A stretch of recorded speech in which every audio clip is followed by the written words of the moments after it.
Hi Asri and everyone that is watching this video.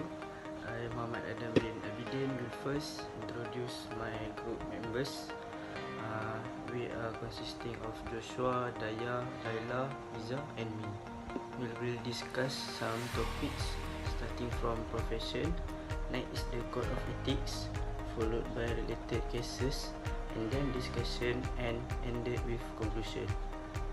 Hello, I am Nur Hidayah, and now I want to talk about the profession of the educator. Who is the educator? The educator can be a teacher, professor, and lecturer, just like Sir Asri. He is the one of lecturer in academic mission that teach us about the professional ethics. The educator is the person that teach their students in school or other learning environments such as college, universities, and tuition. Do you know what is the responsibilities of the educator? The responsibility is to prepare and present their lesson plans, supervising students in classroom environment, and grading the coursework. The educator will teach them from the still in early childhood to the college or the universities. Okay. Right here, the lecturer will prepare the students for continuing education or future jobs, just like the subject cargo work. It teaches us about how to manage the cargo at the ship or the outside of the ship. All the educator must want to be a good educator, right? But how? A good educator will invest the time and effort in their students and offering guidance and support in the classroom and on a personal level. Assalamualaikum and a very good day to Sir Asri. My name is Laila, and for my part I'm going to talk about code of ethics for educators. Everything that I'm going to cover came all the way from St. Olaf College website. For this presentation, I'm not going to elaborate every inch of it. I have highlighted 3 of the important code of ethics to use as our reference for our next part, which is related cases. First of all, in the context of loyalty, there are few codes that are associated with this, which is every educator must not practice inappropriate action that could possibly bring bad reputation either to their student, colleague, or institute. For instance, stealing money from school finance department. They are also obligated to become a local parentis, which is a person responsible of children in the place of a parent in order to shape one's behavior. Educators also shall not make false or malicious statements about their students, their colleagues, and institutes. Next, we have perseverance. Educators shall manifest a positive and active role in school or community relations. They also shall enhancing one's professional effectiveness by staying current with ethical principles and using from relevant sources, including professional organization. For example, teachers can use any means such as technology to help this day in making teaching more effective and achievable. Moving on, the next context is avoiding conflicts. Educators shall not use professional relationship with students, parents, and colleagues for their own private advantages and pleasure too. They also shall not deliberately forcing students into their belief, religion, and political view or anything some sort like that. They also shall not receiving any form of gift from parents or students and not even money in order to be an ethical educator. Okay, for the next topic is about the related cases from all codes of ethics that has been taught before. So here are some cases that has been discussed. First, about a Malaysian law professor embroiled in a sex for grade scandal has lost his bid to have his Singapore permanent resident status reviewed after it was revoked last year, the Straits Times reported yesterday. Tay Sung Heng lost his PR status when he left his country without a re-entry permit (REP). The former National University of Singapore (NUS) lecturer was convicted in June 2030 of corruptly obtaining sex and gifts, including a mouse plant pen and an iPod, from his former student Darina Ko as an inducement to give her better grades. Tay, 43, was accused of clearly and systematically taking advantage of Ko. He had also impregnated her. Tay was sentenced to 5 months jail and shortly after appealing against both his conviction and sentence, left Singapore. Tay had been a PR since 1997 and had worked as a district judge, so the related codes of ethics from this case are: Tay violate educator code of ethics in context of avoiding conflicts by taking advantage of his former student. He received gifts from his former student in exchange for grades, which is immoral and deceitful.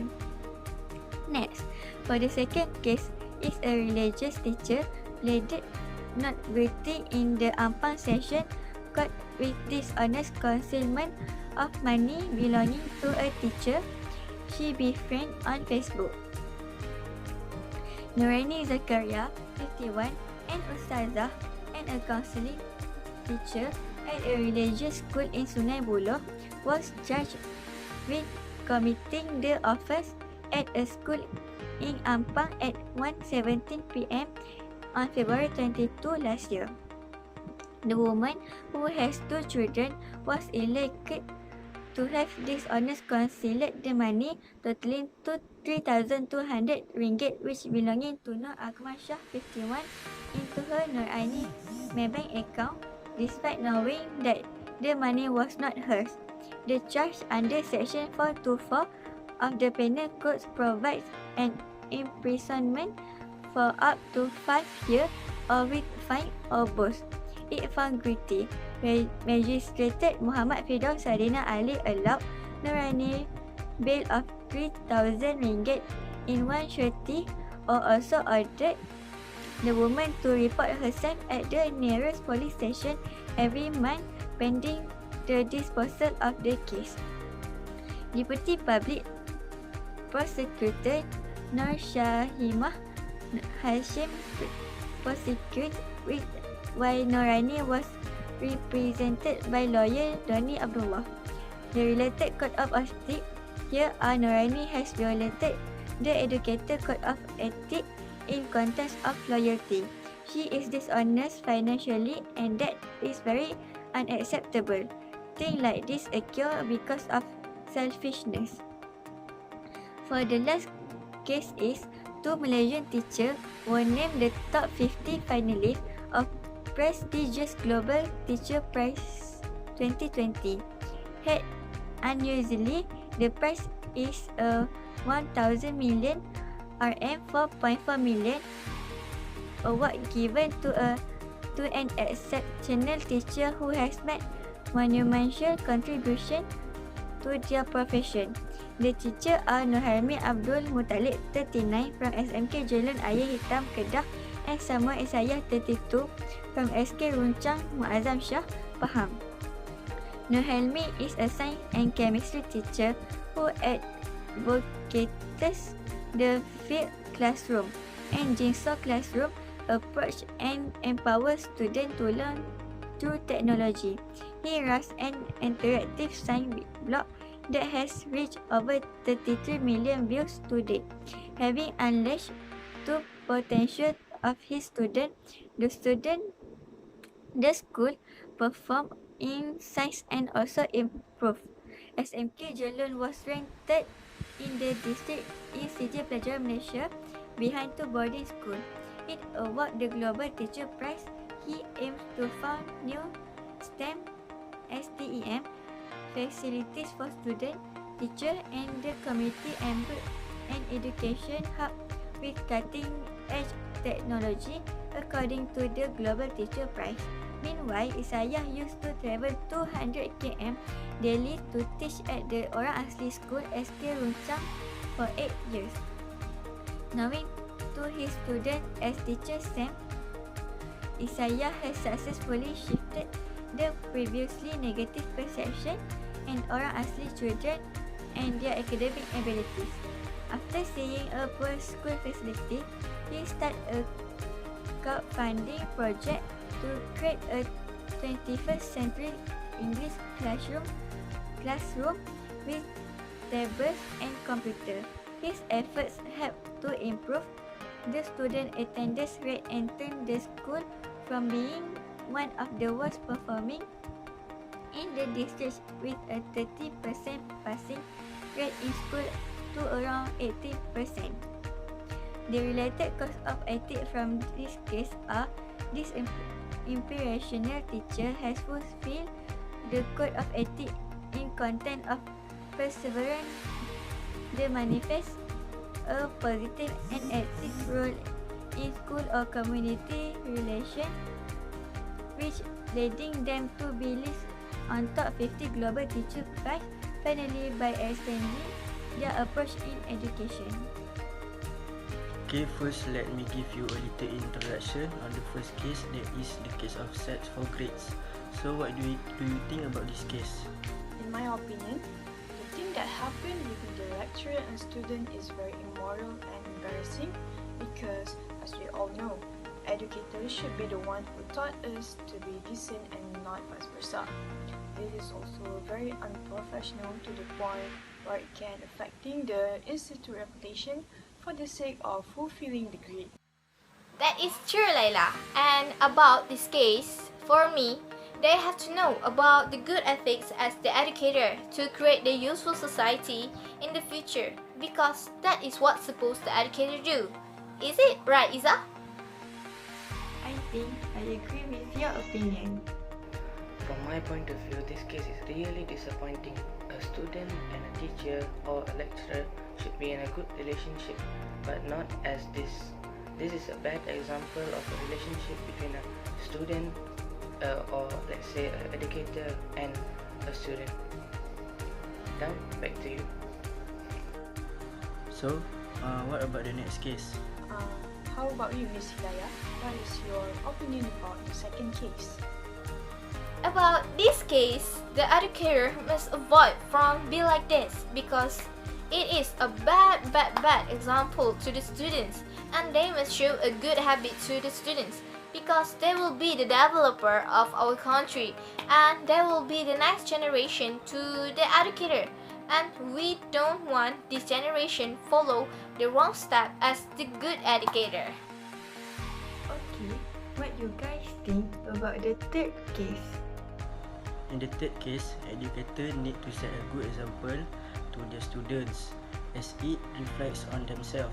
Educators also need to be aware the difference between good and bad things to do, which will also worsen the school image and other educators' image.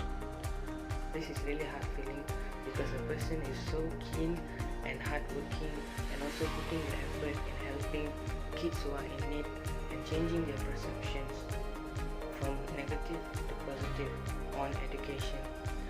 This person has helped a lot of students and it's very helpful for them, and we need a lot more professionals like him. Yes, that is true, and we must take this as our example because this is what we want for our protege at our country, to teach the students to be smart and at the same time have a good morals in them. Okay guys, let's head to the conclusion. So, every profession has their own code of ethics. So, all the professionals should rely on the code of ethics to make sure they are proceeding in the right way, and the code of ethics are as their guidelines. This whole presentation was all about one profession, but there's a lot of professions out there and also a lot of code of ethics related to them, and even there are more code of ethics related to this profession.